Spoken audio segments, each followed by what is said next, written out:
Welcome, everybody. Tonight is February 23rd, 2022. This is the Upper Dublin School District Finance Committee, and I will call the meeting to order. Committee member Titia Sherpier is unable to attend tonight, and Mr. Henderson will be leaving probably before the end of the meeting. Just so as a point of order, if that should happen before we get to the reports and recommendations, this committee can still advance things to the legislative meeting, but they will not necessarily, if Mike is gone and or only two of us vote for it, it doesn't necessarily have the full weight of a recommendation of the committee, but it will still appear next Monday on the agenda. So just for clarity about how that works. We have three presentations tonight. Andy, do you want to introduce the first? I certainly can, yes. So we're going to start off with our regular update on the storm damage. So we have representatives here tonight, as usual, from our insurance company, Utica National, and ICS, who's doing the work or leading the work out there on site. So I will introduce up, I don't know, Patrick, are you going to cover for Utica? Jolene will come up. So Jolene, you can get us started for from Utica, and then Phil, you and the ICS team can jump in and give an update on the storm damage, the work that's being done. So if you can come over here to the microphone. And Brooke, you'll have the presentation up to scroll through. Thank you.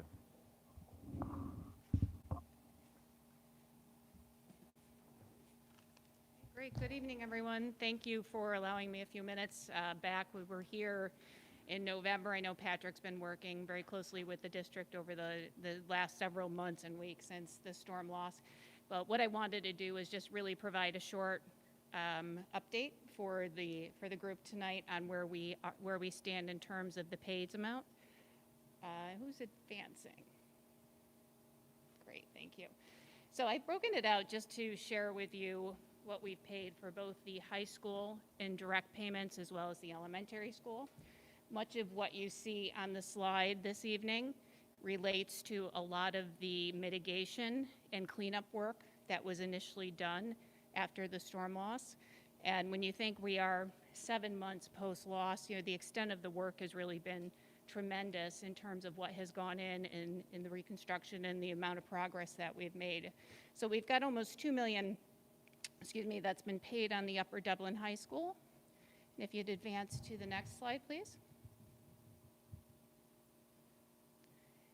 And almost an additional $1.8 million on the elementary school. But really what I wanted to point out is a little bit of some of what has been dispersed in advancements to the district. And on the next slide, you'll see a $2.75 million number that we've advanced. Now, this number very much compromises the extent of some of the repairs around bringing in fencing, the electrical repairs in the beginning of the cleanup work, getting just the facilities back open and operating to what you see today. And we've got a lot of forward thinking in terms of going into what those payments will look like over the next 30 to 60 days. We anticipate some additional payments will be made to Hirschberg Mechanical. This will be for the work to replace the HVAC system because we're currently paying for temporary air handlers, as well as the Procom roofing because there was the inspection fees associated with that, and then working with Jones Turf Management in terms of working to get some of the fields up and running and hopefully open for the spring season coming up. There's still a lot of work and discussion around those particular fees, but those are what we're working on in terms of the next 30 to 60 days. Anything that I can answer for the group on the financials? All right, thank you for that update. Questions from the committee or the rest of the board? Art? Just Jones Turf Management. Can you just talk a little bit more what they're doing? Sure. I know, Patrick, you've been involved.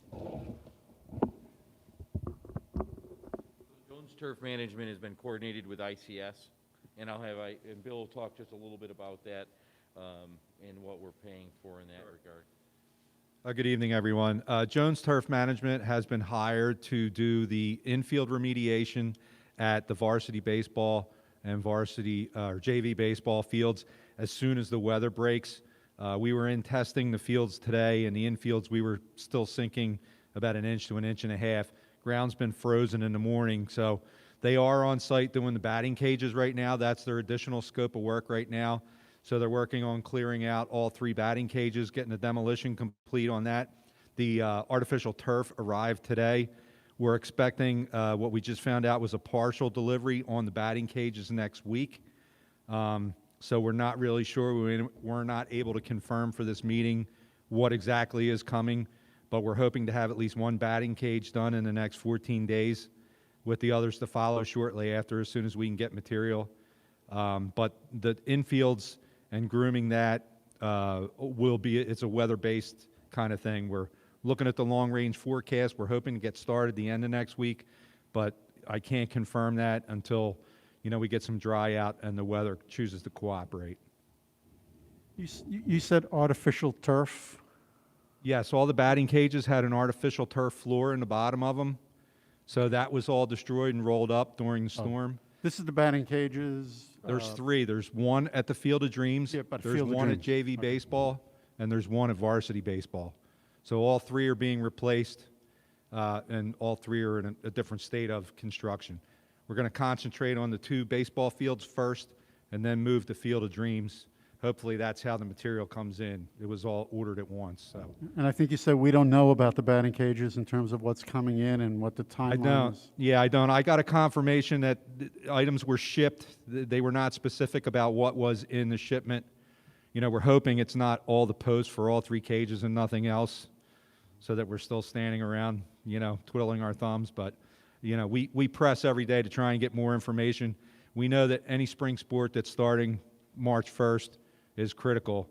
Right now, we're just fighting, nature, delivery times, and all the other stuff that's going on out there. So, any other questions with Jones?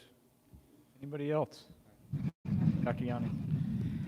There's been some question about the backstop when we've been talking to baseball parents and the boosters. Any information on the backstop? Sure. So we have some pricing back on the backstops. We've been pricing it 2 ways. We have been pricing it as chain link, which is what was there. We've also been pricing it against netting and composing lead times. The problem with the backstop is going to be the posts. Because of their height, they're a long lead item. We're waiting on our last price that we can then try to release to whomever we decide it can go to. But the backstops are at least 12 to 15 weeks out before we can even start construction. The other problem especially with the varsity backstop, is the gas lines run directly under that ball field. So we have to coordinate and hand dig all the outfield fence and the backstop in that immediate area. So that's going to take a lot more time to install that. Thank you. I appreciate that information. Any other questions for this team? All right, thank you very much for that update. What's up next, Andy? So ICS will jump in, Phil, jump in and give a full update on all the work that's been Yeah, it was a good going on. lead-in for what we're going to talk about. So we have a very brief update tonight. So Phil Solomon again, thank you for having us. I have Megan Early and obviously Bill Slaughter you heard from. They're both on site managing every day what's being constructed, trying to Bill, get everything open. Just a little closer to the Oh, mic. I'm sorry, I forgot this mic. You got to be right on it. So just a quick agenda, just a quick interior, exterior, and next steps. I'm going to have the team that's on site just give you an update, and then we'll field questions. Megan, I don't know if you want to start. Yep, sure. Can you go to the next slide, please? So starting with Fort Washington Elementary School, we've been coordinating with Upper Dublin Township. We'll have to work with them to get building permits when we start the claim area. We'll also need permits for the high school roof and the other exterior work. We've received 3 bids for the portable classroom proposals, and we sent them to the district. We will need those for the fall, so we'll have to have them delivered this summer to be ready for when the students come in the fall. For the claim area, we've received 3 bids now, and we're going through those. We're going to meet with the school district next week and review those and give our recommendation. Once we get GC selected for the claim area, we'll value engineer the scope and further define the parity work. That includes some additional classrooms, the cafeteria, and gym areas. As far as the timeline, we'll work with the contractor to coordinate a schedule, as well as the district to come up with a phasing plan for the work. Thanks. For the exterior, we released miscellaneous equipment purchases, and even today we sent the district and the insurance company more equipment that we've purchased or that we've got quotes for. And as far as the batting cage, Phil, do you want to talk any more about that?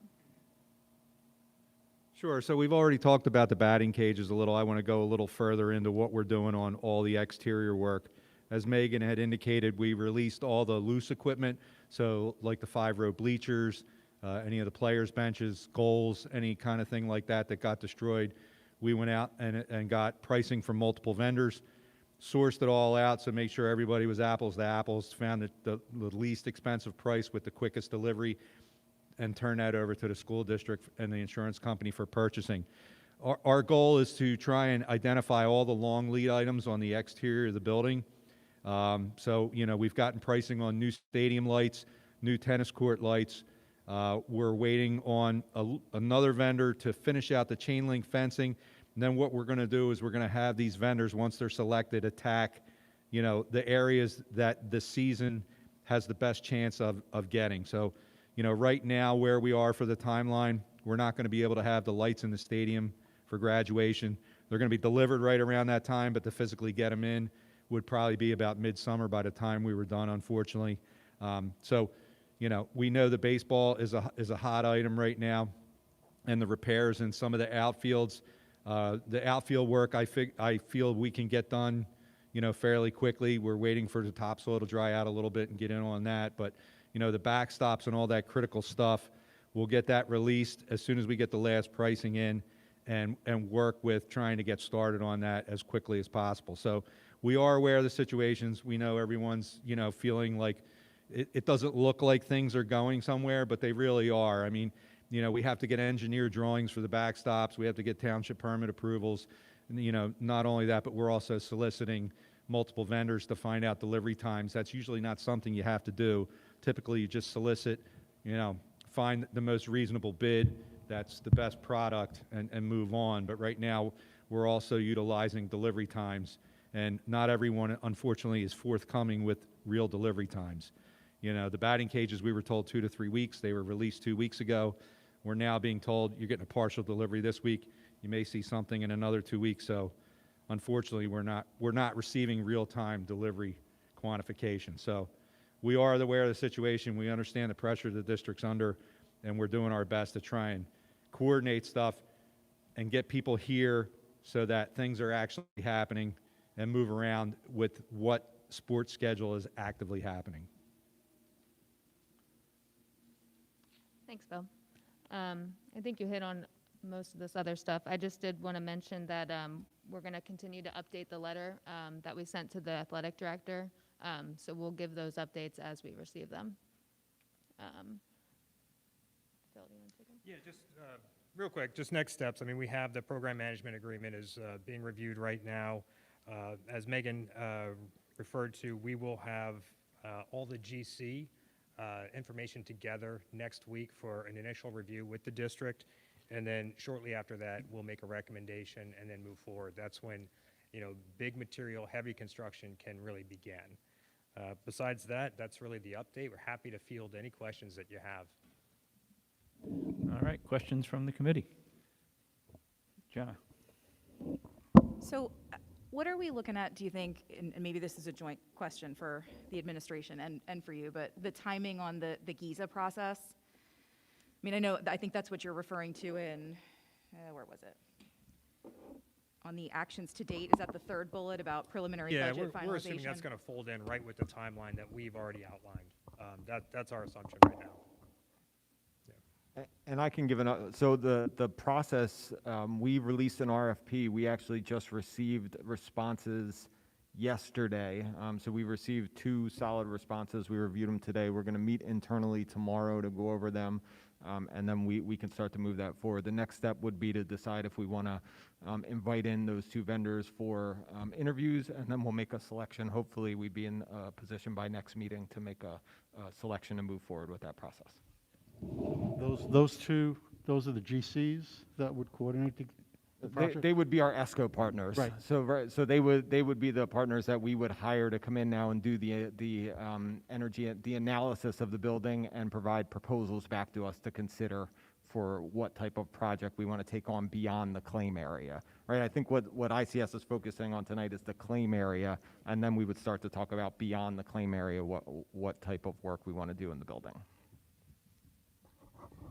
One question I have, you mentioned receiving multiple proposals or bids for portable classrooms. Is the vendor that we're currently using for portable classrooms at Sandy Run one of those bidders? Yeah, we received the proposal originally from the Sandy Run vendor, and given what some of the numbers came back at, we felt it was prudent, and so did Mr. Leckman, that we go out and source other quotes just to make sure. So we went to two other vendors, and they were still the least expensive of the three. Good to hear. Thank you. Any other questions from the board or committee? Mike? The delays that we're seeing on the long lead items, do you attribute that more to a unique design to fit the supply chain challenges that we're having post-COVID? So there's stuff that we're well aware of that is a long lead item, and it's in the construction industry. That's been typical. Science casework, classroom casework, library furniture. Those things are always typically long lead items. Rooftop package units. But not only are we seeing increases in them because of the supply chain issue, but we're seeing, random cycling supply chain issues with things like PVC piping and paint that I've never seen in my career of 35 years plus. I've never before ever seen or received a letter from a paint contractor that says, hey, you need to give us at least a month's notice for paint that was typically on the shelf 24/7. So I would say, most of the supply chain issues that we're aware of are pushing out, but there's also other supply chain issues that we're seeing that we haven't seen before. So yes, to answer your question shortly, most of it is supply chain. And is there anything that we can do on our end to help mitigate the delays? For example, loosen up some specifications for paint color or what have you that might be able to facilitate, to expedite the procurement process? Or is this something that we're already doing everything we can to, again, perfect is the enemy of very good quite often, and I just want to make sure that we're doing everything we can on our end to help you help us. Sure, we're not going to, single source spec something that we know is going to be a long lead item. We're already thinking right now, once we find a partner, and Megan had mentioned about value engineering, part of the value engineering isn't just going to be value for dollar, it's also going to be what can we get. Some of the GC vendors that we have looked into, one of them has its own cabinet shop, and they manufacture their own cabinets. So to me right now, in this day and age, that's a very important plus on their side, that they're able to fabricate their own cabinets in their own shop at a time frame that works for us.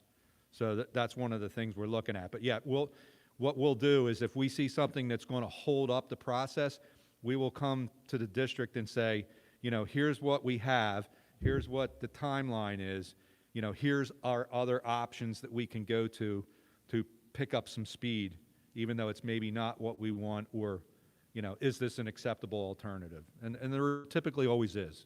Okay, thank you. Art? Help me to understand what, for the modulars that we're going to bring over, the power, how do we tie into the electric? Is it a separate generator that ties into that? So we're looking at two sources of power right now with the district, looking at the potential of adding a bus garage in the future. We've contacted PECO to see what the cost would be to bring in the service that would feed the modulars and also feed that. But in addition to that, we've also looked at the power availability in the building And so we have two avenues there that we're looking at right now.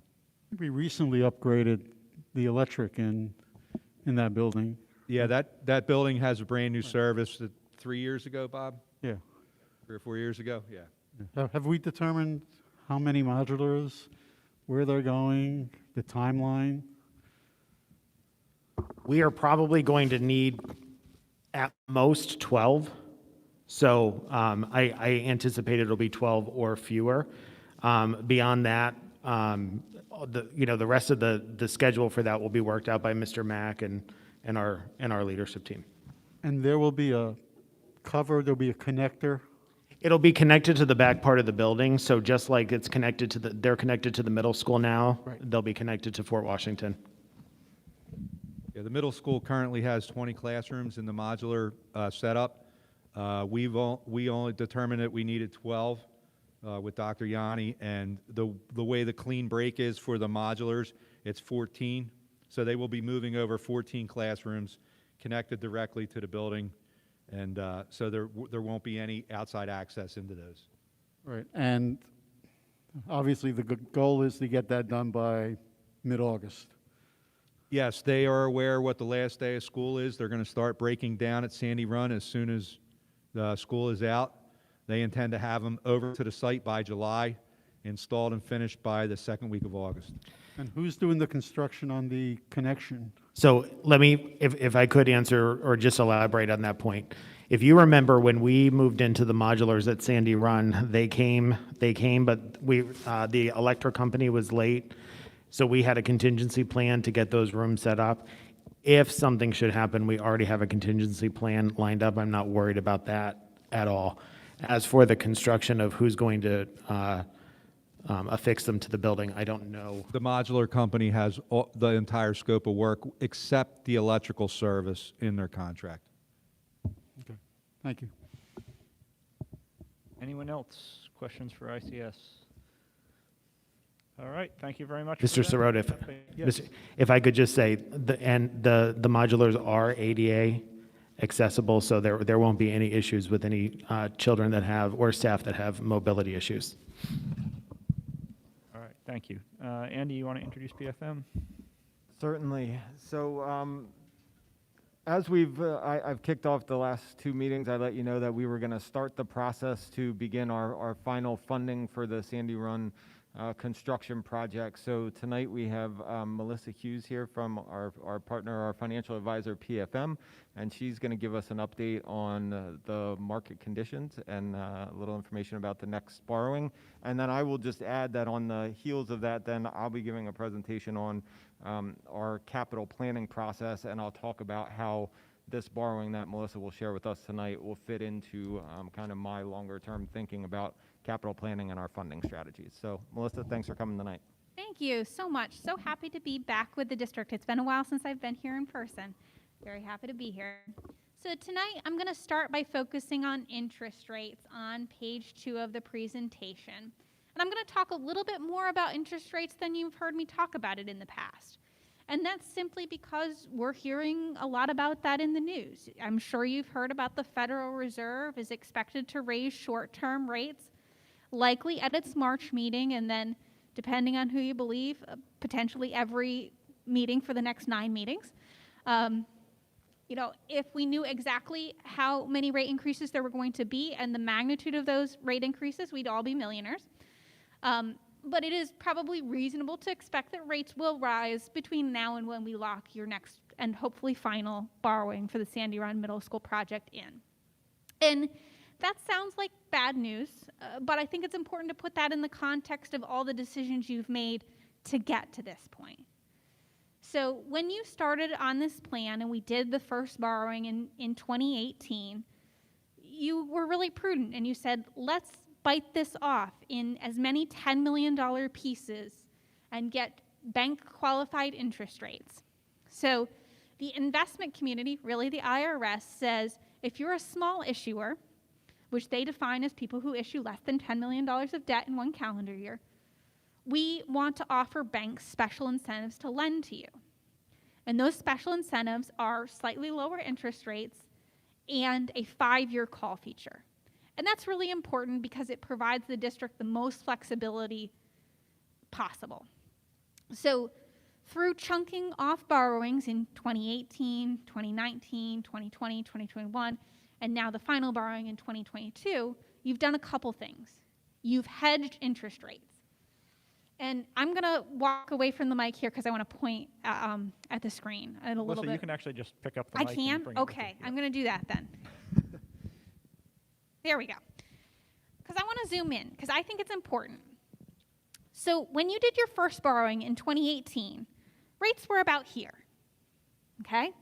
Then for our subsequent 3 borrowings, rates were here, and here, and here, at those very low troughs, meaning that you locked most of this money in at literally the all-time low interest rates over the last, since we've been keeping track. And yes, we are probably going to lock the final piece in at a little bit of a higher interest rate, but you've bought yourselves a lot of flexibility, and you issued as much of the debt as possible at those very low interest rates. So I give you a lot more explanation tonight because I think it's really important to contextualize kind of how we've gotten here. And yes, rates are going to be higher, but we were conservative when we designed the plan, and the numbers we're going to show you are still conservative in that context. Does anybody have any questions kind of on that detail before we get into kind of the next steps? One quick question on that, Melissa. Yep. Roughly how long between now and when we lock in on a likely, I know we're not, Yeah. you don't know for sure, but So the earliest we could lock interest rates in, if you actually just want to skip ahead to the very last page, would be the last week of April. And that's pretty much as fast as possible. It takes 7 weeks to get through the kind of the credit rating process, which is the thing that holds us back. That's 8 weeks from now, so that's pretty much as fast as practical. thank you. Yeah. So if you did authorize proceeding, that would be the timeline we would be on.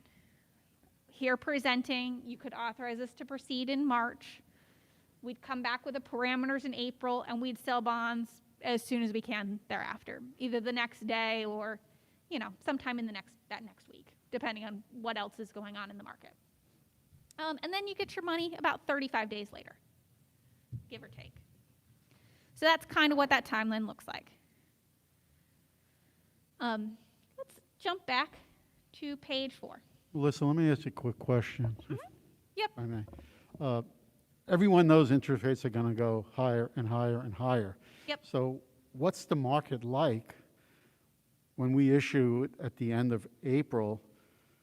They've already kind of priced in the first 50 basis point rate increase. I sold bonds today for Millersburg School District, and it went pretty well. Okay. We're still getting good tone in the market. Is it like it was 6 months ago when things were, I would use the word exuberant? No, but it's the market's still working, doing its thing, getting fair pricing. Yeah. Does that kind of address your question? Yeah, I think so. If I buy bonds, you just wait until it gets to maybe where you think it's going to end. Yeah, but some of it's priced in, and there are people who always need to buy for cash flow purposes. Okay. Right, and you're seeing some of the retail, so the yous and me is sitting on the sidelines, and it's more of the insurance companies, frankly, who always have those cash flow needs. Yeah. That's a good question.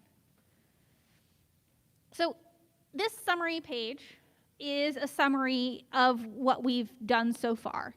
And in column 5 and 17, that illustrates this proposed next financing.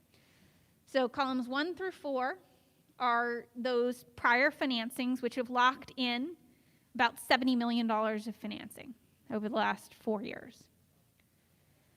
Step 5 would be a potential $10 million, so $9,995,000 bank qualified final borrowing to clean up Sandy Run Middle School. And I understand what you're going to talk about next is what that difference might be. meeting some of the other capital needs of the district. So I would just remind you that as you're considering what those other capital needs might be, anytime we go borrow money, you have to meet reasonable expectations tests. And that means you have to have a reasonable expectation that you can spend 85% of that money within 3 years. So you can't go borrow for something you might want to do in 2026, but it doesn't have to be a this summer project. It could be a next summer or the following summer. And there are other tests, but you already have met those ones. You're going to proceed with due diligence to do something. From the sounds of it, you have some pretty significant capital needs, and we know that from talking to Mr. Leckman. So, like I said, this is a little bit conservative based on where we are right now, anticipating some interest rate movement between here and now. I'm going to pause and entertain questions. All right, any questions from the committee or the rest of the board? No, I guess not. Let's Okay. move forward. I'm going to stay for Andy's presentation in case there's any kind of interrelated questions. All right, great. Thanks, Melissa.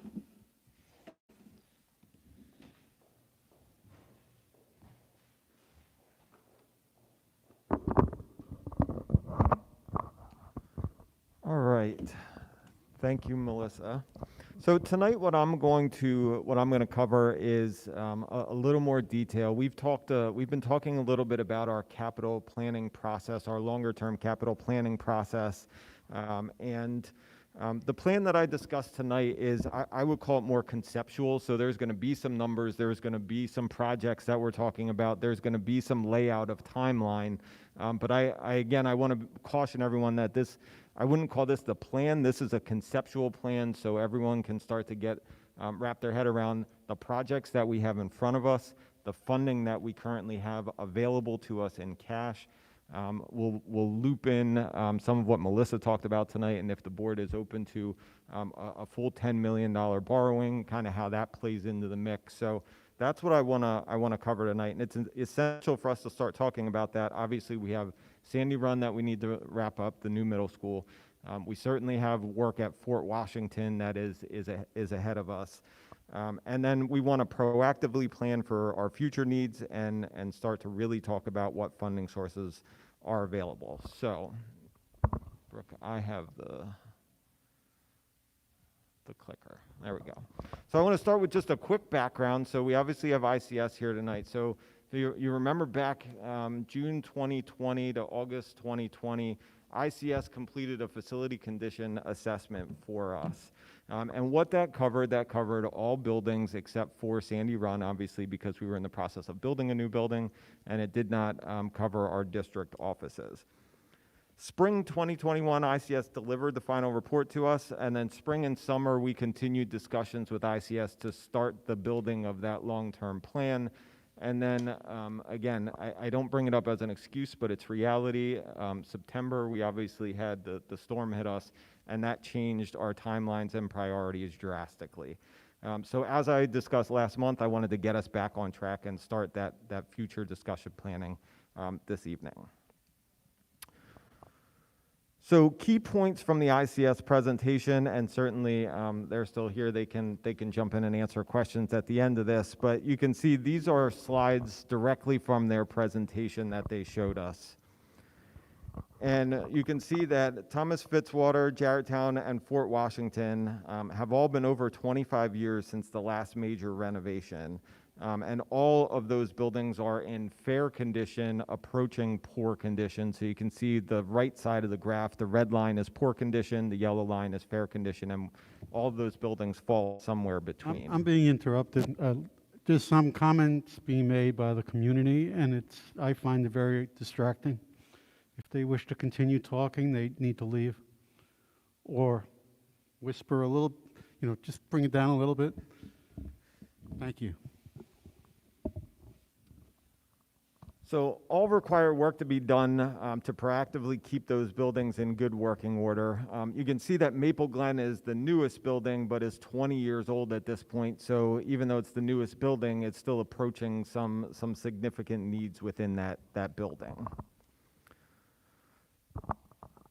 So the next slide is the estimated cost per building, and I just show this not to go through the details, but this is a slide that showed you where the $41 million that we referenced comes from. So ICS looked at all of our buildings and they said, okay, based on what we've seen in the buildings, the condition of your buildings, the major infrastructure needs, you need to do about $41 million of work over the next 10 years to keep your buildings in good working order. And then ICS recommended some next steps for us, and they said, okay, you should have a demographic study done, which we did, and we reported back. You should consider doing an educational adequacy review of your buildings, a capacity study, and then a funding planning, and those are all in draft working order. Tonight, we're talking specifically about funding. So jumping in specifically to the work that we're looking at doing. So the main work that we need to do, obviously, the board is familiar with Fort Washington and what's going on there. So we heard a detailed presentation from ICS last month, and this is where the ESCO, the GIZA process comes in here. Again, the $10 million that I have as a placeholder there is what the board will be considering, right? So that's why we're going through the RFP process. We'll look to bring an ESCO partner on to do an evaluation of the building and recommend a plan for how we renovate the rest of Fort Washington to be in line with the claim portion of the building that we'll be doing. So it's a placeholder right now of $10 million. And the major rest of the items on this slide are, we talked about the need to upgrade all of our air systems, HVAC systems in our elementary schools. So we're primarily looking at Jarretttown and Thomas Fitzwater and needing some significant work. Obviously, the air ventilators that we have in those buildings are reaching quickly their end of life, and we need to do some significant work there. So if you just look at those items, we have about $16.3 million of work that needs to be done. Other items that need to be considered within the next 3 years or so, so I'm on a 3-year time horizon right now is what we're focused on right now. We're looking at asphalt repairs and partial roof recoating at the high school. The reason I say partial roof recoating is because we're going to be doing a significant amount of work on the high school roof from a claim perspective.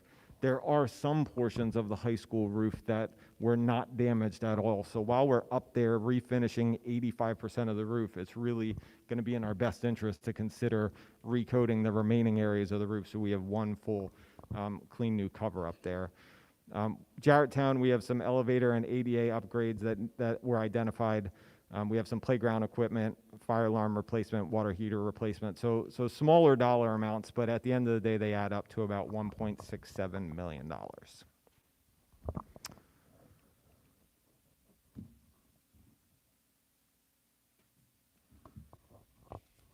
So funding overview here. Now let's get into and start talking about some of the funds we have available. So what I've identified, or what we've identified with ICS and Mr. Lester working together, we've identified about $18 million worth of projects that need to happen over the next 3 years, or if you throw Fort Washington in, should be considered doing over the next 3 years. We currently have $11.7 million in our capital reserve fund. That's our current cash balance, and that includes the 2 transfers that we've made, $5 million last year and $1.9 million this year.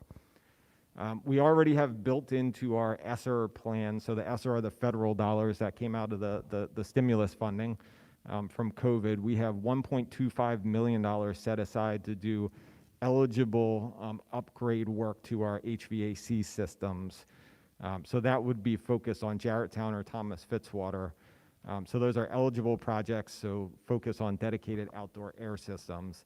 And then we would be looking at continued funding from future transfers from the general fund. So if you remember from ICS, they said that there's a recommendation to have about 1.5 to 3% set aside for facility replacement costs. So that would be about $3 million, which is a lot, I understand, but it's certainly something that I think we should keep our eye on and target as we plan future budgets, and as we look at end-of-year surpluses that we have that we may have in the general fund, and looking to continue to fund that over time. And then we also have available to us, again, this gets back to now what Melissa was talking about tonight, is our final borrowing for the Sandy Run Middle School project.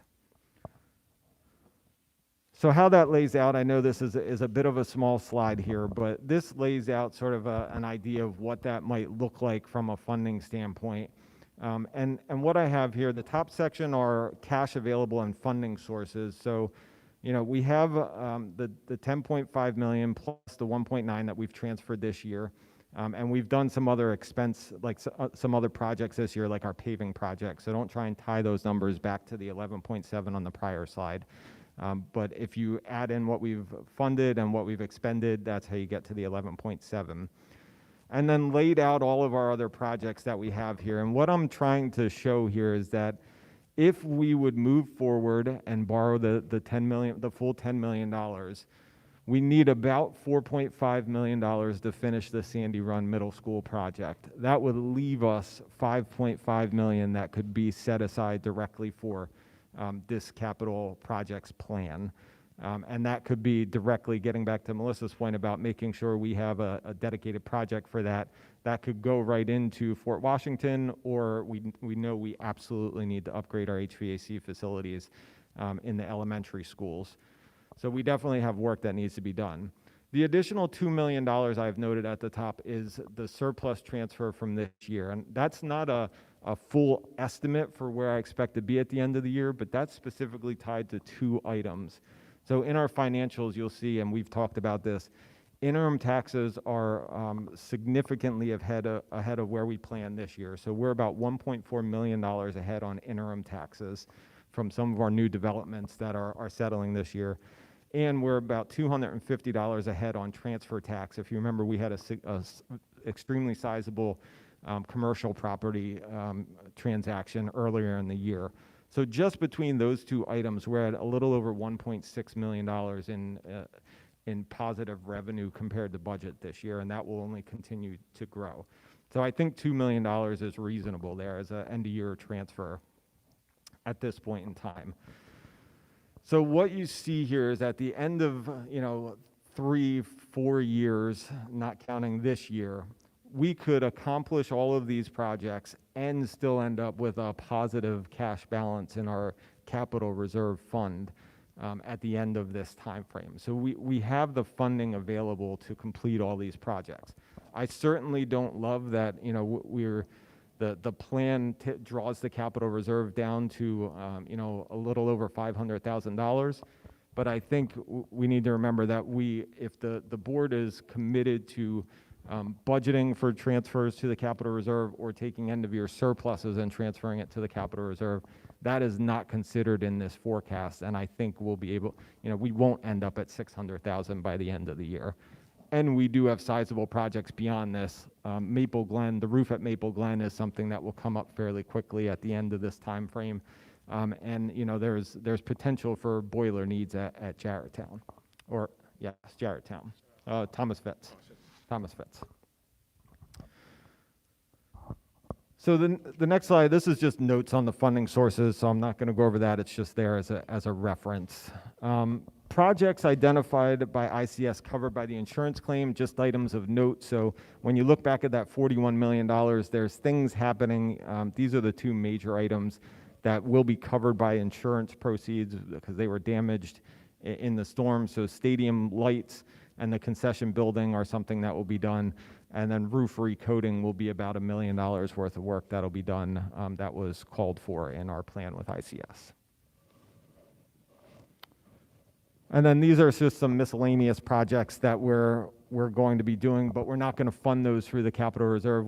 These are in the plan, but these are items that we believe we can cover out of our operations general fund budget. And the last thing I'll mention here is just, I won't spend a ton of time on this. ICS talked to us about this at the last meeting, but I think there's opportunities. So we're looking at the GIZA process for Fort Washington Elementary School. There's certainly opportunities to do more of this type of work as we look at the other buildings. When we look at some of the HVAC work that we would consider doing, upgrades to lighting in those buildings. And it's a process that we could continue to use as we see if it's successful for us at Fort Washington Elementary School. And again, that comes with potential savings as well based on energy efficiency in those buildings. So that's kind of a summary of where we're at and what we're looking for. I will be happy to take questions, but I think just the main question that we maybe just want to talk a little bit about tonight related to what Melissa talked to us. So the next step with the borrowing, next meeting we would be looking at, depending on how fast we want to move it with rising interest rates, would be a decision on that number that we want to borrow, if we're comfortable with 10 million, or if the board wants to consider something less than that. But I'm happy to answer questions on any of those items. All right, thank you. And just to clarify that point, Andy, correct me if I'm wrong, but we really have the full range of 0 to 10 million available, because we could, not saying we should, but we could actually cover the remainder that we need for Sandy Run out of existing capital funds. So we don't actually technically need to borrow anything. Of course, that would impact other future projects. But as we're talking about, do we want to borrow the full 10 million? Actually, I guess technically we could go over 10 million too if we really wanted to. But the recommendation from the administration is to borrow the full 10 million, right? You are correct on all points. The only thing I would add, and certainly if there's questions for Melissa, she can probably answer this better than me, is I think there's some number where you wouldn't want to go below and borrow, because the fees, I think, would outweigh the benefit of borrowing. So it's certainly from 0 to 10 million, but I don't know that it would be $1 million. That would be a great thing to do. Yeah, that's great. Melissa, could you come back up to the mic and answer that question? Presuming, I think while technically the bottom is 0, the real bottom we would consider is probably whatever's the balance, the $4.5 million balance on Sandy Yeah, Run. that's a really good question. So generally speaking, if we get down to about 2 million, that's when it doesn't make sense to enter the bond market anymore. You know, from a viability perspective, kind of I would say like a mid-range bond issue. 4 to 5 is a little bit better, but 2 is kind of like I always say go, no go cutoff, if that makes sense. Yep. All right, thank you. All right, questions or comments on this presentation from the committee, Jenna? So I just want to make sure I've got this straight. So on the on the 10 million, if we were to do that, which is the recommendation, so you said we need about 4.5 million to finish Sandy Run, and then the other 5.5 million would go toward this capital project plan. So if we were to do that hypothetically, am I correct? We don't think we'd have to borrow anything else to complete what's necessary for the next 3 years, the 18 million. That is correct. Okay. Mike? Just to clarify, and I know the eye charts were there for us to read, but so we can share with the general public. Do we have any offsetting old debt that will be rolling off to potentially offset the monthly services on this new $10 million? I think that's maybe what, Melissa, you want to talk about the total local effort column on your slide? Could you bring back up my presentation, maybe? And I'm gonna walk around here. Because sometimes pointing is helpful. I think you can maybe see it better on the slide before this one, but up to you. Yeah. So I think, this summary starts back in 2017 when this plan started. And you can see we've been kind of ramping up the debt service as we bring new projects online. And this one would bring you to kind of your new high point, and we'd hope to smooth it out a little bit and continue to leave your drop-offs in the necessary places in the necessary years. So there's nothing directly rolling off that's going to offset this particular borrowing. Okay. But we have been cognizant of leaving the appropriate drop-offs in the future. Okay. And there's no refundings that are going to be available to us. Not till 2023, but will have one potentially in 23, 24, a couple in 25, and that's the benefit of the BQ issues that you did. Thank you. Art? Andy, I call it the green chart the facility assessment summary table versus the red chart, which is today's reality. How different, I mean, how different is the red one compared to the green chart? Do you know what I mean by the red one, right? The red one is 9, slide 9. In terms of how much we need in the first 3 years compared to what we were going to do in the first 3 years based on the facility plan. Things have been expedited. I think they line up pretty closely, except for that. So there's a number of things that ICS identified that we feel like there's high priority items that's what we included here. ICS has some things identified in the first 1 to 3 years that we think, in the priority list can probably wait a little bit. So I don't know the direct number, Dr. Levinovitz, of what the difference is between what's in their 3 years versus what's in ours. Certainly Fort Washington is not considered in theirs at all, right? I mean, that was all new what happened to Fort Washington, that $10 million. There are pieces of it like the HVAC systems and some of the upgrades, but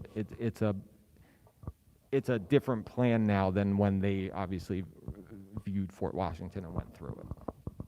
Right, so will that original plan be updated then based on our current needs? When we decide, so I think this plan is that, right, remember, their ICS didn't put together a plan. They did an analysis of our facilities and sort of said, based on what we know about your facilities and the life of the systems in your building, here's what we recommend you do. So we will take that and update it after we do work. So it's our responsibility as a district now to keep that updated as we do work. I think what's most important in the green chart, which is table 4, is a statement that I think Dr. Yanni would agree with, is that this chart does not consider changing the footprint or the layout of the building due to changing educational adequacy needs. So I think what we really have to look at is where we see we need to be, and do the current buildings meet, consistent with what direction we think we need to be in the next 3, 5, 10 years. Correct, and we've been looking at that internally. So some of our elementary schools have undersized gymnasiums, undersized cafeterias, lack of large group space. So those are the things that we're looking at. When we look at this building, for example, this building has a lot of the things that we're missing in other buildings. Right, and I know we won't make the same mistakes we made in the past over at Jarretttown when we kept expanding Jarretttown, but we didn't do anything with the core facilities, with the gym or the cafeteria. So, that's what we really need to be careful about. And I think what you're getting at, Art, and referring, the green chart, comparing the green chart, the red chart, et cetera, is, so the ICS report, as represented in the green chart, was sort of just a laundry list of all the things that need doing at some point, and a rough timeline based on expected lifetimes of those kinds of systems. Is that fair, Phil? So what that isn't is a prioritized list, and then we did start to make a prioritized list, and then all that got thrown out the window on September 1st. So I think clearly Fort Washington has, everything about Fort Washington really has risen to the top of the priority list, although it wasn't there before. So I think what you're asking is, what might have been near the top of the list before September 1st that's no longer near the top of the list, and are we still covering it in the red chart, in what you're calling the red chart, in the next 3 years?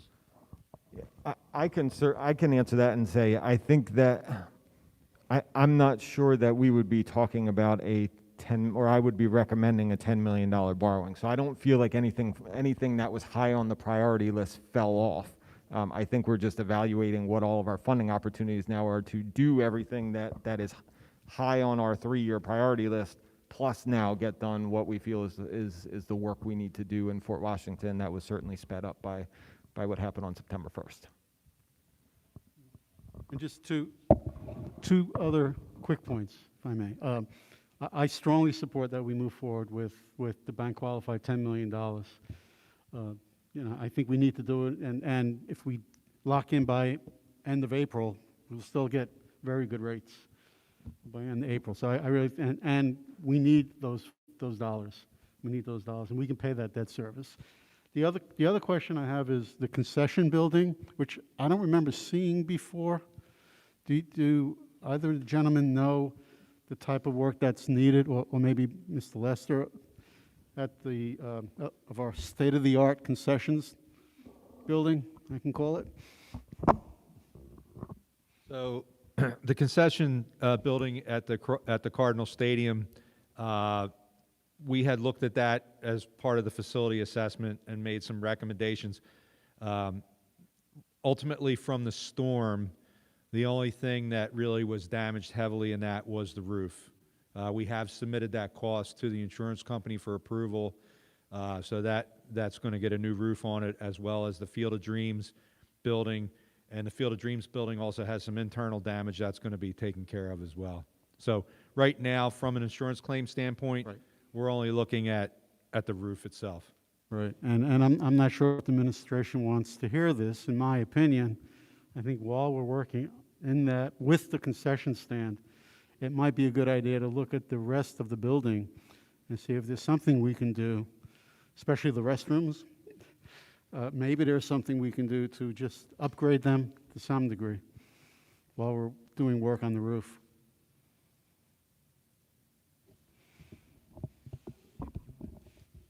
Okay, Mike? I just wanted to go on the record saying I support moving the full $10 million forward to the board. All right, thank you. Okay. Jenna? So can I ask a question on the $10 million we have? This is on slide 6. The $10 million slated for FWES. Is that, I mean, I know that's just a placeholder, obviously, because we're just starting this GIZA process, but is that, there were a lot of variables, right? There was, are we going to do the parity work and that kind of stuff? Can you elaborate a little bit more on what we're thinking goes into that 10 million right now, or is it really just a slug? Yeah. That would include the parity too? Okay, got it. Okay, so that's a worst case scenario. Just for comparison, if you look at Art's green chart, I'm calling it Art's now, so he put it together. There's 8.6 million total for Fort Washington over 10 years. All of those items, I think, are in this estimated 10 million. And of course, that 8.6 was, a high number because there's individual items. There's no economies of scale or doing it all at once or while the ceilings are open. There's none of those savings cooked into that. So it's that plus parity in the 10 million. Is that right? So all the 10 million includes everything from year 1 to year 10 that we had slated for Fort Washington on the green chart? Phil, please come to the mic just for, yeah. Yeah, we'll pretty much be touching everything that we were looking at. I haven't looked at everything in detail. I can get you that exact answer. The one thing we didn't know back then is that, COVID and inflation was going to be a little hotter than we anticipated, so that's why you see the numbers creep. We'll see what the numbers are when we get bids back. I mean, that's really when the rubber meets the road. But yeah, we kind of built that as a worst case scenario, and we built all of the pieces into it. And of course, if for whatever reason it was over that, you could always scale back. I mean, you're going to have the ability to line item, approve whatever it is that you would like to move forward with. Great. Anyone else? All right, so I think what we need to do, we don't have an item in the rest of the meeting, so let's talk right now. Maybe go around the table. How do we feel about how much we want to recommend borrowing and on what schedule we want to do it? I see Darlene reaching for her mic. I definitely feel we need to do the borrowing. It's obvious the capital projects that we have on the table that need to be addressed. And so I think it's better to do it now. As Dr. Levinowitz indicated, we'll get better rates if we're doing this in the near future because we really don't know what's going to happen down the road. So I do support the administration's recommendation. All right, thanks, Jeff. Ditto. I support it for everything that's been said so far. All right, anyone else? Yeah, I'll go on record saying I support it as well. I mean, I'll admit, I think were it not for what happened at FLES, we might have been talking about borrowing a little bit less, but what I'm hearing is in order to avoid having to borrow over the next, again, 3 years, we'd have to cut basically 5 million. Let's say we were going to borrow just the 4.5 that we need for Sandy Run. We'd have to cut 5.5 million out of this 3-year plan. And I mean, I don't see 5.5 million that we can cut right now. So yeah, I'm supportive of it. It was an excellent presentation, and I fully support the borrowing. All right, yeah, I mean, I'm not sure I agree, Jenna, that we would have to cut 5.5 million out of the plan to achieve that. It depends how much we're able to commit to future transfers and all those kinds of items. But it seems wise that the opportunity to borrow at what are still really very low rates, even if they're really not at the bottom of where we were before, to borrow now at these extremely low rates, still getting the bank qualified rate and setting us up for success for the future, I think is, yeah, it's a smart move. So Andy, I think that's, everyone here is in full support of your recommendation, and so let's move forward with all due haste so that we're able to commit next month. Okay, great. So that'll be on the agenda next month then. Thank you. Any last comments or questions before we let Melissa go? All right, Melissa, thanks for coming and for hanging out. Next up, we're moving into the regular agenda items. Any announcements? None this evening. All right, we do have minutes from our January 26th meeting, excuse me. Members of the committee have had a chance to review those. Jenna, are you prepared to move that forward? Yes. All right, me too. And into the reports and recommendations, starting with a Sandy Run update. Bob? Yes, we continue to move along on our really coming into the home stretch with the building construction. Again, as I stated, it's more about finishes now. The structure of the building is complete. The classrooms are essentially complete. So we're moving in just systems for different sections of the building. And some of the big updates that we have going on. The planetarium dome, the framing has been installed. They're starting on the finishes of the dome now. So that's moving along well. Library casework has been installed. The bookshelves are on site, but they won't be installed till after carpet is put down. The wood for the gym floor, that is in the building. It's drying. It's matching the building temperatures. It's getting ready to get installed. And the gym bleachers are also on site.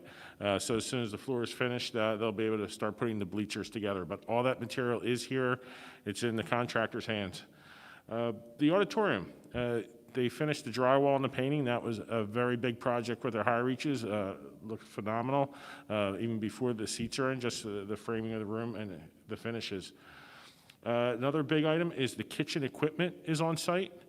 So all the cooking equipment, display equipment, serving equipment is here. That's big. We don't have to wait for that equipment to come in.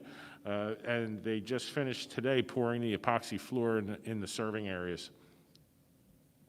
Acoustical treatments have been installed. So if you've been into any of the music rooms, in the planetarium, that acoustical treatment for those rooms, when you walk in, you can start talking to somebody, you hear the different sounds of the room. So they're very well-designed rooms. Be interested, once the music classes and bands start using these rooms, how well they like them, but all that has been installed. And internally, we continue to meet staff, curriculum, technology, facilities, the staff at the middle school. We continue to meet on our planning of how we're going to move our needs for the building as we're opening, how we're going to move equipment, what gets moved from the old building. Those meetings are all continuing. All right, thanks. Andy, anything on the budget? Yeah, I'll just jump in and let you know there's nothing major to report, but on the second page of the budget, which is page 10 in the packet, last month we talked about, I added in all the opportunities for savings that exist that we are monitoring and tracking I also noted some risk areas to the project, so I just listed them in there so there's full transparency and we can keep an eye on it. Obviously, we have a significant amount of fill to move on the site, so we're still working on that with Dewey. We need power to the existing building, so there's a cutoff at the end of the school year where power transitions over to the new building. We still have a need for power in the old building to do some of the work before the building is torn down. The demolition of the existing building, obviously Dr. Yanni mentioned that last time, so we think we know, or we don't know what we don't know, I guess is what I should say. So it's an old building, we don't know what we might find, and then certainly we're still working on a full parking solution. So next year I think parking and traffic has been a challenge on that site for the last 3 years. It's certainly going to be even more challenging next year, so we're still working on that. All right, comments on the update or the budget for Sandy Run? All right, I'll just take this moment to say that a number of us have had recent tours of the building, and some VIPs are starting to get tours of the building. Dr. Ortiz is starting to give tours more focused on the educational aspects of the building, and it is really it's remarkably close to done. How long did you say it was until we're close? We're less than 8 weeks out from substantial completion. So it's really quite close. All right, thank you for those updates. You got something else, or you're just ready to move on? you're so excited. Getting ready for you. All right, yeah, let's move on to the change orders. Yes, two change orders to discuss tonight. I'll just introduce the second one first, which is our standard COVID cleaning. I will just say that we are getting to the end of that, so one of the internal bathrooms are going to be opened up to be used, so we'll be able to kind of get rid of that cost. I know it's minor, but it's been a nagging cost since COVID started, so that'll go away. We may have one more change order on that. The other one is related to the storm damage, and this took a little longer to materialize. So with the storm back in September, we did have some water get into the building that did create some damage to materials and supplies. So it's all been mitigated, but it took a bit of time for it to be repaired and for Skepton to put together all of their change order associated with that claim. So the insurance deductible, we have a builder's risk policy on construction is deductible's $25,000, so that's what we were responsible for. The insurance covered the remainder of that, so the insurance covered about $30,000, a little more than that. So we had about a $25,000 change order. Well, the change order is $55,000. The full impact to our budget is $25,000 for the deductible. Comments or questions on that? All right, we'll move that one forward. Jenna? Yes. Right, I agree. Next up, we have our monthly obsoletes. We have teachers' desks and filing cabinets, I think is all that's in this one. Anything to say on that, Bob? Anybody? Andy? All right, comments or questions? Okay, we'll move that forward. Yes. All right, monthly financials. Yeah, there's nothing major to note. The revenue continues to be in line at 86% year to date compared to 86% last year. Expenses are right in line, 51% this year to last year. I think it's important to note this point of the year. So we're 7 months into the fiscal year, but really we're only about halfway through the school year, and the majority of our expenses take place within the 10-month window. So 51% is pretty much about right where we would expect to be this point in time. Food service financials, I just wanted to take a minute, once a year I just try and point out the food service financials and what's going on there. So our food service department is a proprietary fund, and that means it operates more like a business. So our revenues must support department expenditures.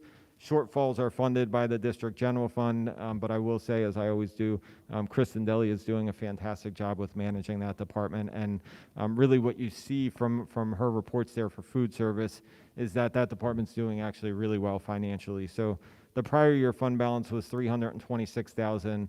The current year is $760,000. And I just want to, the driving factors of that, it's actually pretty incredible. So the participation in breakfast, so we haven't had quote, normal school year since 1819. So when Kristen looked back in a full in-the-building school year in 1819, she served 9,900 breakfast meals in that year. Year to date, she has served 98,000 breakfast meals in the buildings, which is just incredible. And the same thing on the lunch meals, 160,000 for the full year in 1819, and this year already is 227,000 lunch meals served. So significant increases. And she's also, we're operating under the federal program, so it's fully federally funded and supported. The subsidy rate for breakfast increased from $1.99 to $2.56, and lunch from $3.60 to $4.31.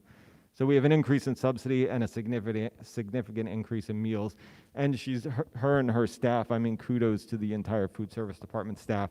They've been operating short staff now for 2 years, and they're doing a phenomenal job. So things are going well in that department. Future planning, she is obviously doing work, the same thing as we did in the buildings, for equipment and department needs. So she certainly has equipment needs, and she's looking to fulfill some of those with her cash flow positive financials. And she also does expect food procurement costs to increase about 30 to 40% next year based on some early information, and she'll share that next month when she comes back to the board to review her bid results, as she introduced us to a couple months ago. On the other financial reports, And can I just jump in on the Certainly. food service, just to Certainly. point of clarification? Do kitchen equipment upgrades and maintenance come out of general fund budget or her budget? It comes out of the food service budget. Okay, all right, thank you. Andy, quick question too. I noticed we've gotten 1.1 million already federal subsidy to date for food service. Likelihood of that continuing next year? I mean, that's why we're doing what we're doing so well. So she's still hearing information. I think we're hearing that the federal program will likely go away for next year, and we'll go back to operating under the National School Lunch Program, which would our federal funding would go down significantly, and it would go back more towards fee for service.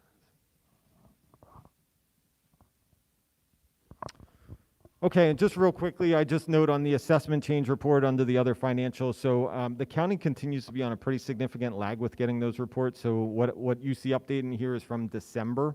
Overall assessed values continue to trend positively. December we added approximately 15 million of new assessed value from new development. So Promenade, we had another huge increase as that continues to come online. And Enclave, we had one property come on. The impacts from tornado damage seems to have slowed, so we only had 4 additional properties added in December. So we have a total of 116 residential properties with a 50% reduction, and that's an impact of about $363,000 in annual revenue. Nothing significant to note for EIT and transfer tax this month. All right, comments or questions on the monthly financials? We'll move those forward. Yes. Thank you. Anything to say about budgetary transfers this month? Nothing. They're all minor this All month. right, we'll move that forward. Yes. All right, thank you. MCIU budget. Yeah, so each year, member districts take action on a specific portion of the Montgomery County Intermediate Unit budget, and it's called the Membership Services Budget. So this budget is made up of 3 areas in the IU. It's the Office of Community and Government Relations, Office of Professional Learning, and the Office of Technology Services.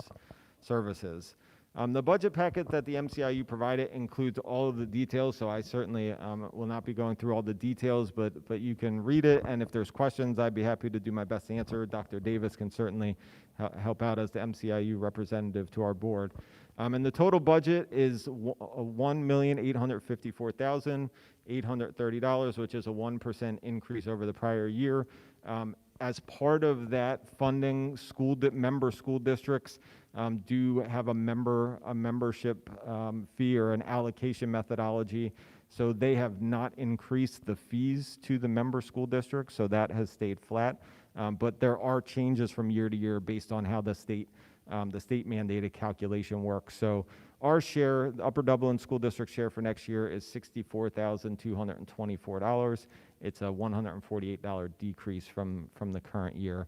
And I just want to make sure it's clear that this budget that we're talking about here has nothing to do with the programs and services that we receive from the MCIU for our students with special education needs. So, and that billing is also handled completely separately in a fee-for-service model. So, questions? Or Dr. Davis, is there anything to contribute about these, especially in particular these three offices? Anything new and exciting here? No, I think Mr. Leckman covered it significantly, and I think that the IU does a tremendous job to support the schools in Montgomery County. I'm actually missing the meeting, our board meeting tonight, because I wanted to be here at the finance meeting.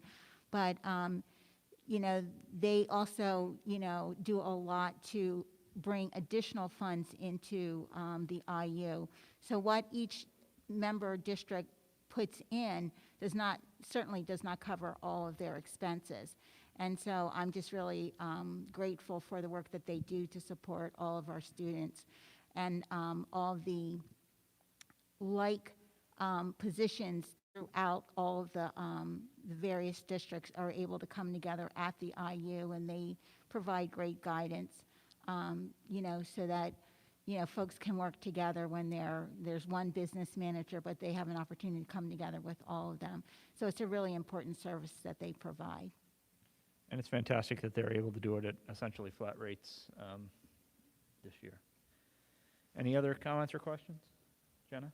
I'm pretty sure I already know the answer to this question, but I have to ask. So we are satisfied, no negative feedback on these programs. I mean, I know these are things that, to your point, support the district, you know, whether it's, you know, legislative support or, you know, technology support, et cetera, but I have to ask the question.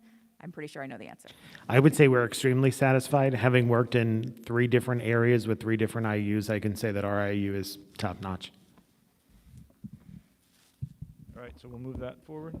Yes. All right, I agree. Next up, we have 3 technology items. Prakash.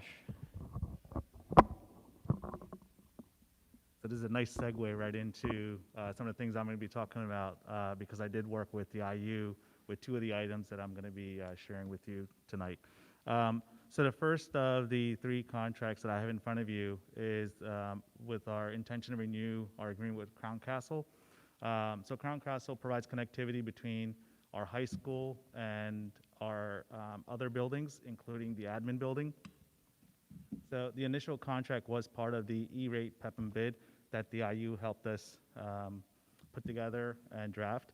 And so the E-rate, in case you don't know, is a federally funded program that provides steep discounts to schools and libraries who are interested in acquiring connectivity or hardware.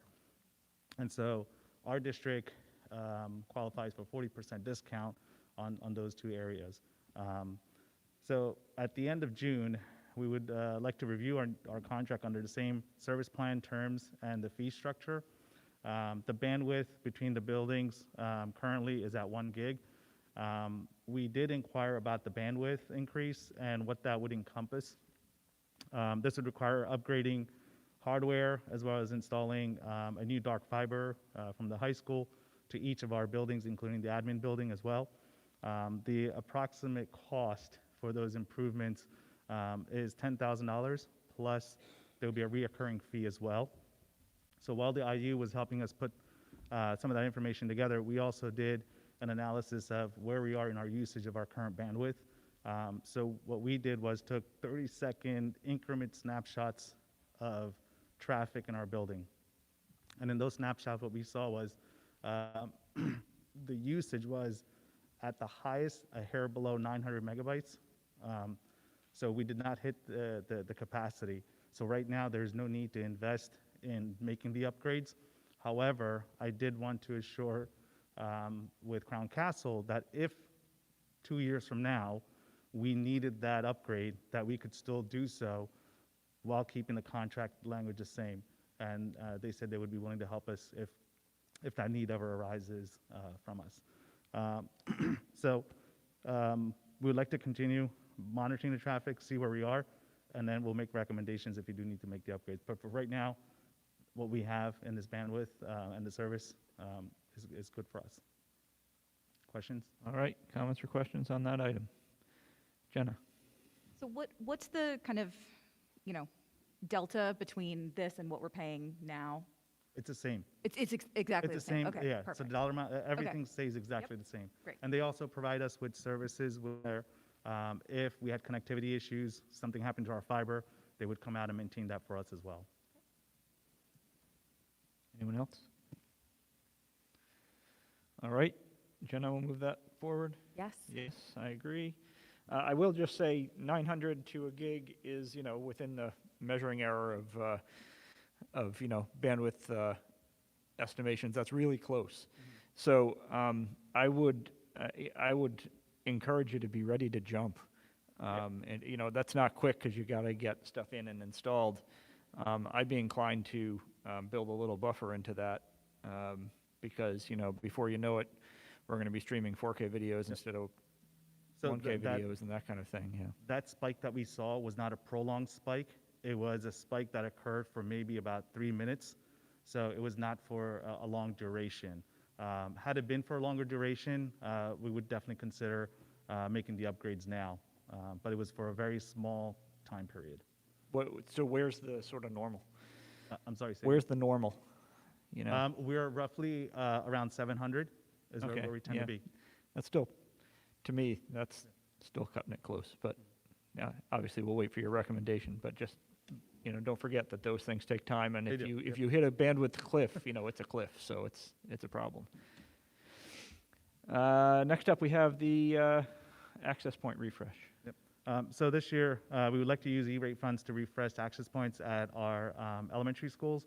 These access points are going to be outdated and no longer supported by the manufacturer, which means that any kind of firmware that could be pushed out, those access points will not receive. So we would like to be proactive and remove those from our buildings and install brand new APs. We did work with the IU to solicit a PEPM bid. One of the vendors that came in lower wanted us to adopt a brand new model that was made by a different manufacturer. That is not a good move on our part, only because right now we have the Cisco product, which allows us to do a lot of things remotely. Adding in a different brand would mean having a different platform. Also, maintenance of those platforms are different, and so we did not want to adopt a new vendor, a new product into our existing system. So we would like to stay with Cisco products. We've been very happy with their product. And so E+ came in with the lowest bid, and so we would like to award them this particular contract. Comments or questions on that item? Art? Oh, Jenna. Good. Art, you can go. Is this budgeted for This was. already? Is this already in our budget? Yeah. Okay. Timeline for this, and how does it interact with Fort Washington, especially in terms of upgrading the equipment at Fort Washington? So when the tornado hit, we did lose 18 access points from there. That is being worked through with Integra One. The reason we went with Integra One for that project is because they're also helping us with Sandy Run. And so they're going to come in and replace the 18. So Fort Washington actually doesn't have as large of a replacement as the other buildings do because they're getting the 18 now. The lead for this, once this is all approved, we'll finalize the contract with E+, and then we'll orchestrate a timeline as to when we can acquire the access points and work out a plan for installation. Do you think they'll be done over the summer, or is it a longer period of time?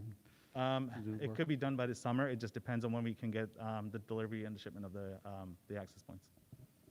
And they'll be handling the install of it as well. So we're not working with another vendor to come in and install. E+ is doing all of that for us.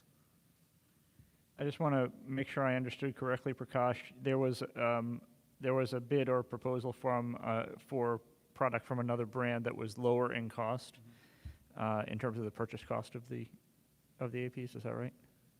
I'm sorry, say one more time. So it was cheaper to go with a different brand?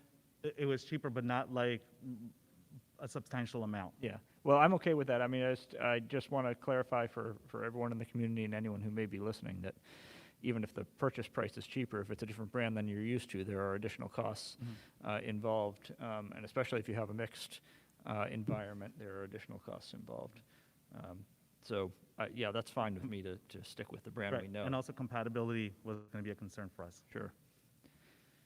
All right, so anyone else? Okay, so we'll move that forward. Yes. All right, thank you. And last up, we have the Viewsonic panels. All right. So last summer, we initiated a transition to adopt Viewsonic as our new platform for interactive panels for our classroom usage. And if you recall, I had requested purchase of 10 panels at the time because the vendor was going to give us a discount and provide that discount for as long as they possibly could. And this was very advantageous for us because the panels that we purchased for Sandy Run, we were able to buy it at a discount rate. They're continuing to offer us that discount rate for the purchase of these 15 panels. So the 10 panels that we had purchased, we had to allocate 5 of those panels to go to Fort Washington staff because when the tornado hit, they got placed into spaces that didn't have panels equipped. So we moved those panels into those spaces and allowed those teachers to use it. When the teachers returned back, we gave them the same panels again because when they came back to Fort Washington, panels were not available for them. So what I would like to do now is to focus on Maple Glen particularly because we do have panels that are outdated, and we also have projectors that are starting to show wear and tear, and the repair on those are becoming costly as well. To replace those projectors, we're probably looking at very close to, if not more, than the price of the panels. So we're going to replace those projectors that are giving us difficulties. Functionality is poor. We're going to replace those with the Viewsonic as well. So we're looking at 15 to start with. What I would like to do is, once these 15s are deployed, to reevaluate where our other needs are and purchase as needed, as opposed to buying bulk of 40, 50, and then trying to figure out where to deploy those out. So we're going to start with these 15 at Maple Glen, and then reevaluate once those are deployed. So to clarify, we currently have, throughout the district, we have a mix of smart boards, short throw projectors, and panels. Yes. And your recommendation is that's fine, we'll keep moving forward and standardize as things need to be replaced? Yes. Okay. Any other comments or questions? Art? I just wanted to note that this includes the extended warranty, which I 5 think years is a warranty. great idea to Yes. 4th and 5th year, it's Yes. included. Yep. So thanks for doing that. And also includes staff training available as well, unlimited staff training. Staff can also access pre-designed lesson plans that they can bring right into their classroom. So there are a lot of valuable resources that are also going to be made available to our staff. All right. Anyone else? Okay, we'll move that forward. Yes. All right, I agree.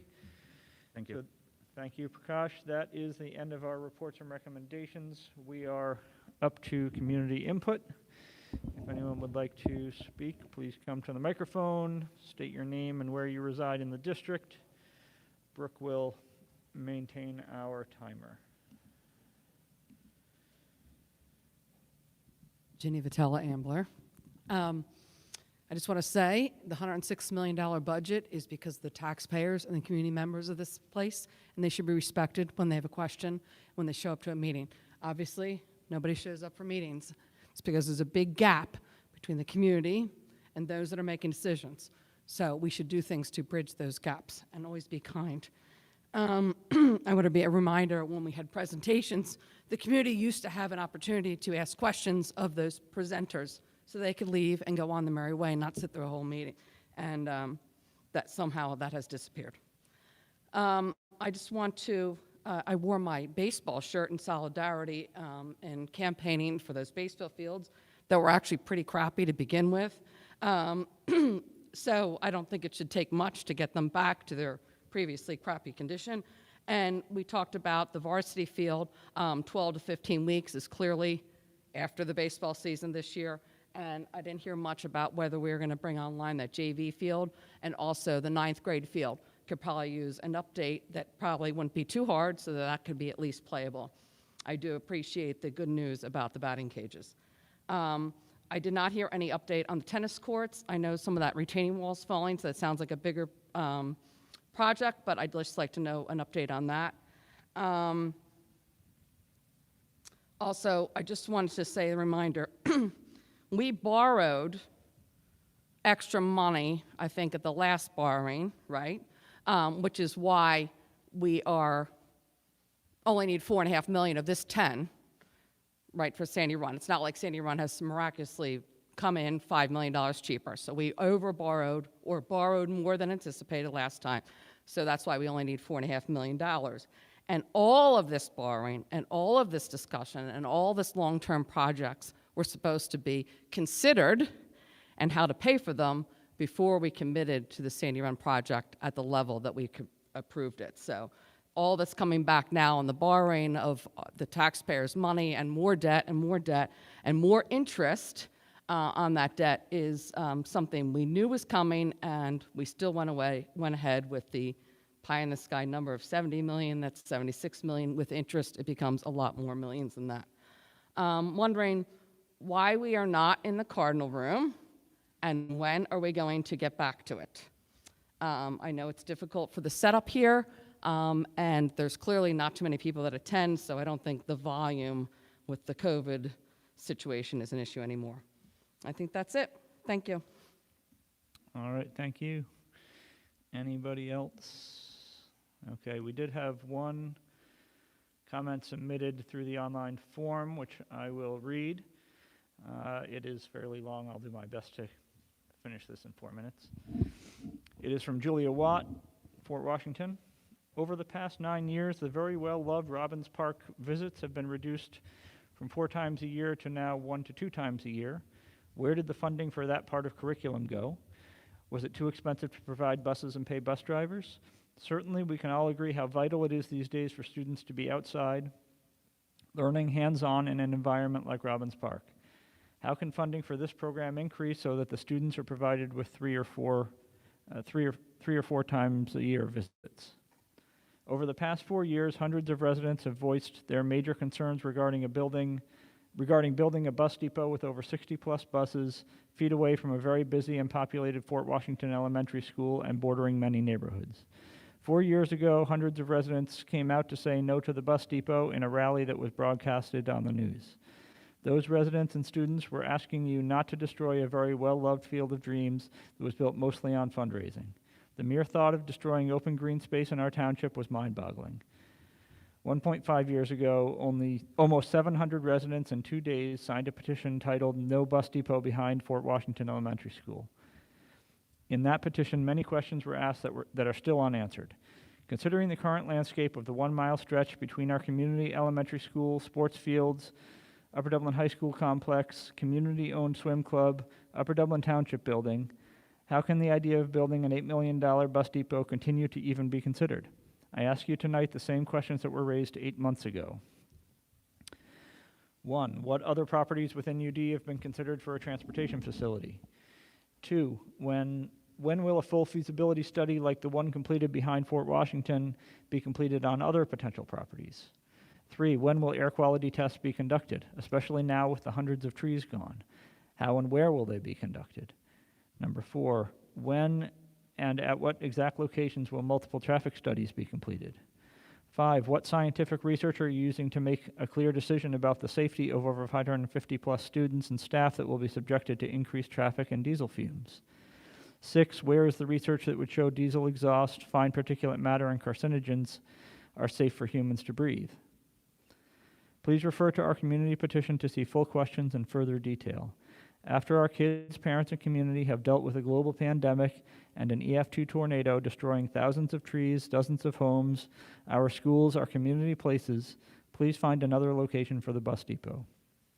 As several of you live and enjoy facilities in and around the 1-mile radius of Fort Washington, you know the destruction, the traffic, the amount of students and staff that surround this area. Please do what is right and keep the safety of our students number 1 and find another place in UD for the bus depot. Thank you. And with that, I will close community input, and we will see if there are any responses. I would like to to make a statement specifically about the bus depot. What we discussed, again, a significant borrowing. When we did borrow last year, we did increase the amount of borrowing, thinking that additional money might potentially cover a bus depot, and if it turned out not to cover a bus depot, we would simply borrow less this year. And we had planned actually on, I think, September 2nd to do an environmental study, an air quality study on that site. And of course, then September 1st put a stop to that. It really put a stop to everything. And you'll notice the bus depot was conspicuously absent on the discussion of plans for tonight's meeting. And so, right now we're focused on what are the new priorities. So the bus depot we've been talking about is a priority for a while. We're continuing to spend rent on an existing facility that is not great. For now, that just isn't the top priority. So, we certainly heard the feedback, but right now we're talking about what are the priorities, which is really Fort Washington and the other major items that were identified for the first couple of years in the facility condition assessment. So that's what I wanted to say about the bus depot. Anyone else want to add to that or respond to anything else? The question has been asked before, what other properties have been evaluated. That list won't be made public because if indeed the board decides to look at another property, it puts us in a negative position as we negotiate for that property. In terms of doing feasibility study on other pieces of land, I just want to remind everyone that that's a cost of about anywhere between $20,000 and $30,000 to do feasibility study. So as we reignite the conversation about a transportation facility, wherever we decide that it would go, we're not going to be doing numerous feasibility studies because it really becomes cost prohibitive to do so. Regarding Robbins Park, I will check with Mr. Hoffman, our Chief Academic Officer, about the number of trips. I know that the science curriculum is in review, and we are looking at ways that we can increase student time over at Robbins Park. One of the things that we're looking at specifically at Robbins Park is what lessons really need to be done at Robbins Park versus what lessons can be done at our own schools in our classrooms so that we make the most of our time at Robbins Park so that we're not doing lessons that can be done elsewhere. But I will be happy to report back maybe during announcements at the Education Committee about the plans for that. In terms of the tennis courts, and I'm looking here to Mr. Lester, I believe there are issues with the retaining wall, so that will be a significant fix. Yes, if I miss anything and Bill wants to jump in as well. Yes, we do have a significant fix for the retaining wall that did collapse. But other than that, to work on the fencing that is damaged, the footers of the old fence have to be removed. And that's going to require a cut of 3 foot wide around all the fencing that needs to be removed. So that asphalt has to be removed. The old footers dug down and reinstall the asphalt. Also, we are dealing with some damaged surfaces on there, some delamination on the upper court, some very large cracks, and this is all the time where that really needs to be addressed because repairs to those to that asphalt for the tennis courts can't be done with the fence posts there.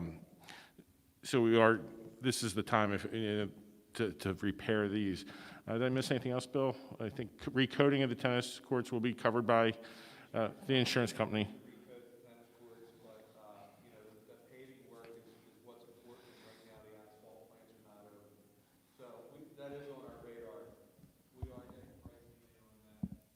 Bob, could you just repeat that for the... Yes. So a lot of the major work is the asphalt, and as Mr. Slaughter mentioned, the asphalt plants are closed for the season. They don't open up until there is sufficient temperature where projects are going to roll because they don't want to be shutting their plants down and reopening them. So we're waiting for weather to improve before the asphalt plants open so we can actually get materials to make repairs to the asphalt courts themselves.